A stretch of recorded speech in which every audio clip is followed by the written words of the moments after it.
Mitigation. So basically I have collectively realised that we underestimated the importance of mitigation. What is mitigation? It's basically a way that a developer can limit their impact on the environment. And we kind of felt like at the beginning that if we were to say, here's our mitigation measures, it's basically saying, yeah, carry on, build it, but do this. So we kind of left it as if it was their job to do the mitigation, because they should be doing the surveys and they should know what to do. However, we must mention it. It's really important, and you can still resubmit your feedback forms, and you can still email into this address to get them to update your points. So I'm going to mention some of the mitigation points, and I'll put the rest of them in the comment section. Now, the reason being, this mitigation is so important and we must focus on it now, is that National Grid are going to be putting in planning permission to build this converter station right here in this flooded field behind me. That's happening. However, if we all make a fuss about things we want to happen, they'll have to put that within their planning application. And if that planning application gets accepted, they'll have to do it. Whereas if we don't kick up a fuss about these things, they're not even going to put it in their planning application. And then at that stage, to try and get them to put it in is going to be a lot harder. So now, up until the 18th of December, we need to make an effort to let them know our mitigation measures. So I'm making this video, and I'm going to mention a few of the main points in this video and leave the rest in the comments section.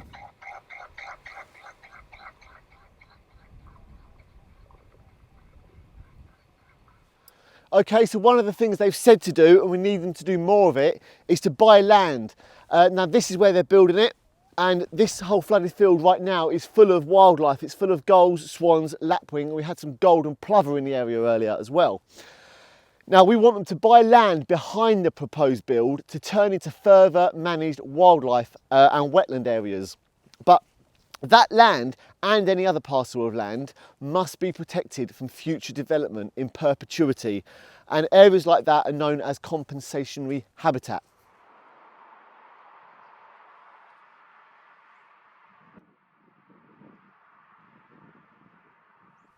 Now, pylons, this is a big one. It's a proven issue that pylons are a hazard to birds' flight paths.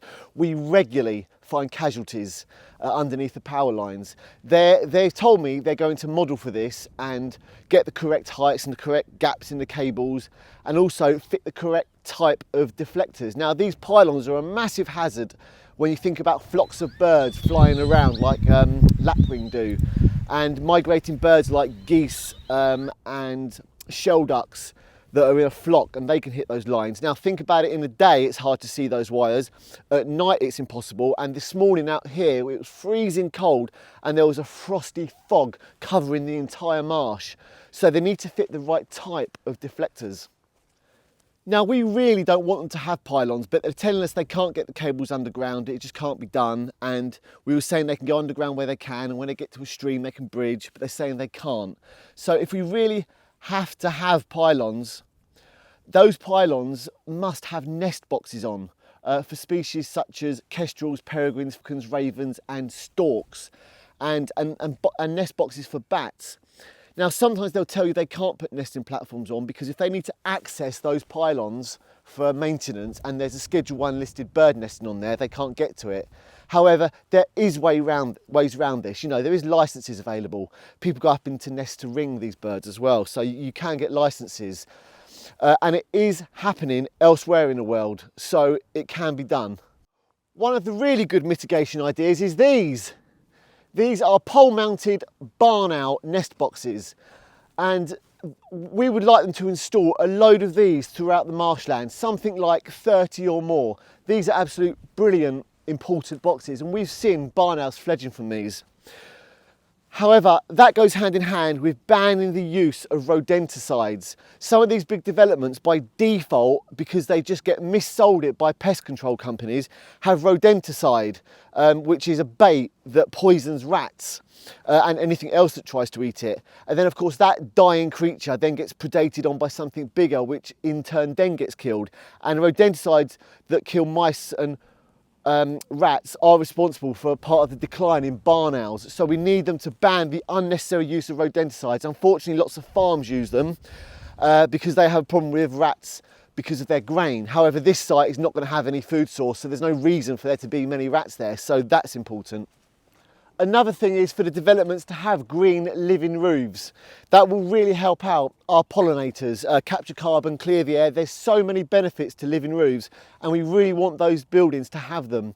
And the other thing is runoff. Right now I am stood in the middle of the field where this converter site is going to be built. And it is absolutely flooded. Just look at it. It's crazy.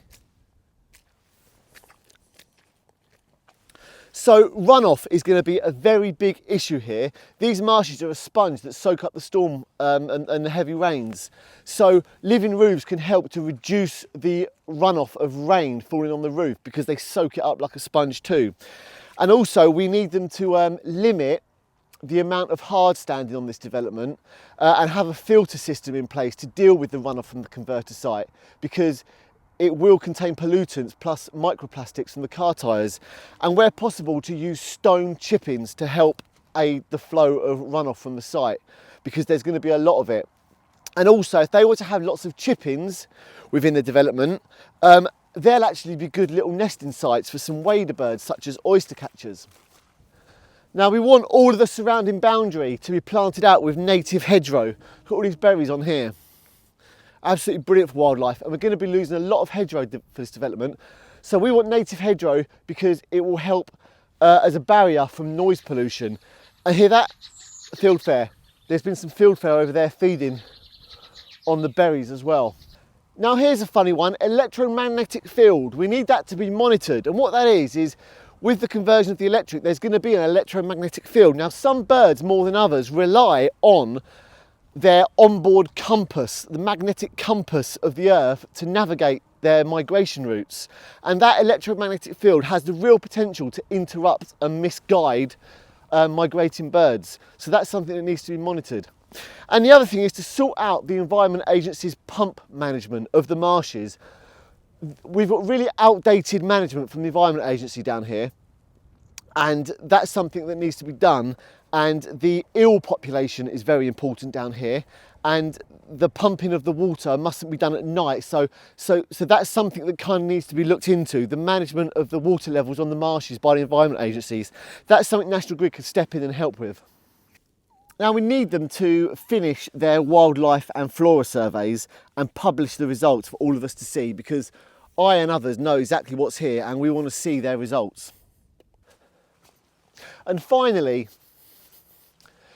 any mitigation works that are finally agreed, such as planting out scrub areas and trees and hedges, this really must be done in advance of the works starting, because they're ripping out so much habitat to build this. It is heartbreaking. We've got dormouse tubing here because we have dormice down here as well. Bats hunting down here.